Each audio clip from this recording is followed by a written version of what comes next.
Hey guys, what's going on? Today we're going to go over the best everything for October 1st, 2021. In this, I basically do the best, arena and raid teams that you will need. This is essentially my top 10 for October, but it allows you to see team formats so you know which way to kind of go in the game with what you need. So, our best faction team in the game, and when I say faction team, I mean like Uncanny X-Men, Brotherhood, Astonishing X-Men, those type of teams. We have Infinity Watch. I don't think Weapon X is going to replace them this month as a whole.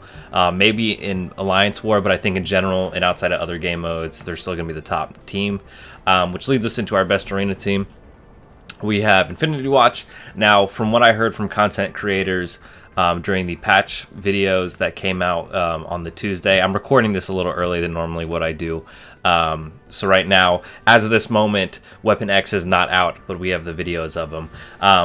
But basically, from what I've heard from content creators, is that they think Omega Red is going to replace one of these characters on this team. That's an interesting idea. I don't know which one it will be. Maybe Moondragon, maybe Nebula, but the assists from Nebula are nice. So I'm leaning more towards Moondragon, but we'll have to wait and see. Obviously, I don't know that for sure. And by the time that I think Omega Red will be out, will be closer to November anyway. So watch that video to see what I recommend for that. But yeah, I think this is your best arena offense team right now, as of you're watching this video and as of what is accessible. And plus, Adam Warlock got a second time around, so maybe you have him unlocked, so you will probably want to build him up anyways. But I think, honestly, if you're trying to go with the 3 safest bets and not have someone be replaced with Omega Red that you level up, I would go with Gamora, Adam Warlock, and Phyla-Vell. Phyla-Vell has the top most damage in game, which is kind of crazy, especially as a protector. But yeah, that is the best arena offense. Again, Omega Red withstanding, but let's move on from that point. Best U7 team, and this is also your best mutant team. Just Axemen. Axemen are so great, and they're awesome for U7. They're very accessible for people. I know Jubilee is a legendary, but she's been around, I believe, twice now. Twice, I think. Maybe 3 times. I don't know. So hopefully you have her, but Axemen is great. If you don't have Axemen, you can go with Symbiotes, or if you have New Warriors or Secret Avengers, I think that's also a good bet as well. It just, I don't want to say Secret Avengers and New Warriors just because they're not farmable. Hopefully with Omega Red coming out, Secret Avengers do become farmable, and that's where I will move them to the best U17. But I think this is more accessible than Secret Avengers or New Warriors is right now. Also, your best mutant raid team in Doom. In Doom 1-1, in the past, if you've watched these, I've had a team with Longshot and Shatterstar on there. I don't recommend that for 1-1. I can't get them to survive. And this team actually does very well against the boss node. So yeah, I would just go with this team. I think it's your best bet.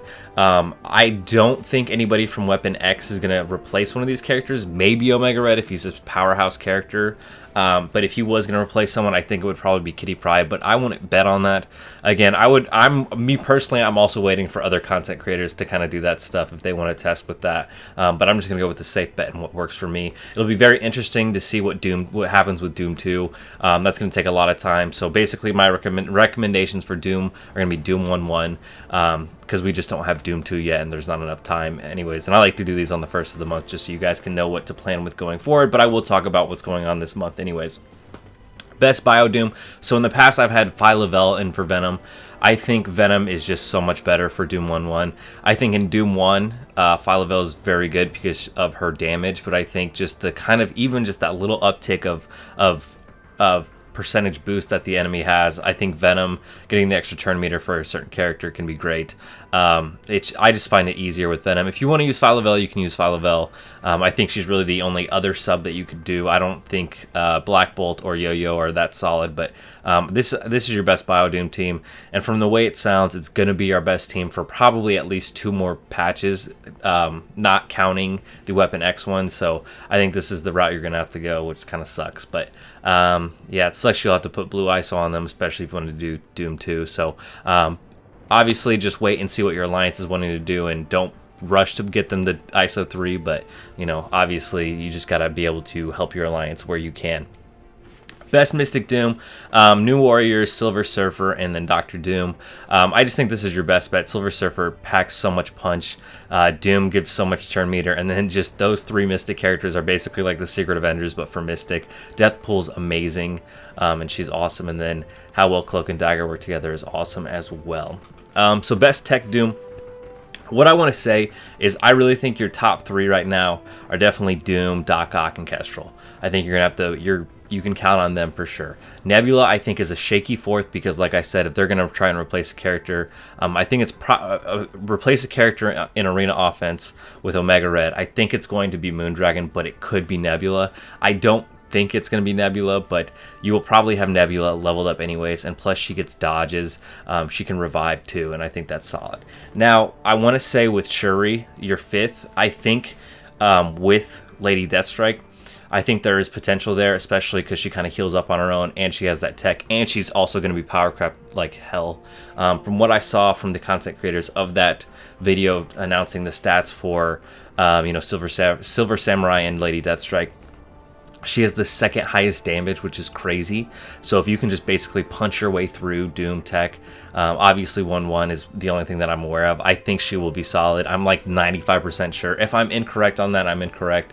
Worst case scenario, you put Blue ISO on the best war offensive team that's going to be out for at least probably some months for some time. So I think Lady Deathstrike in for Shuri is probably a safe bet. If not, I like Shuri over Minerva just because of the deflects and the ability energy that she grants.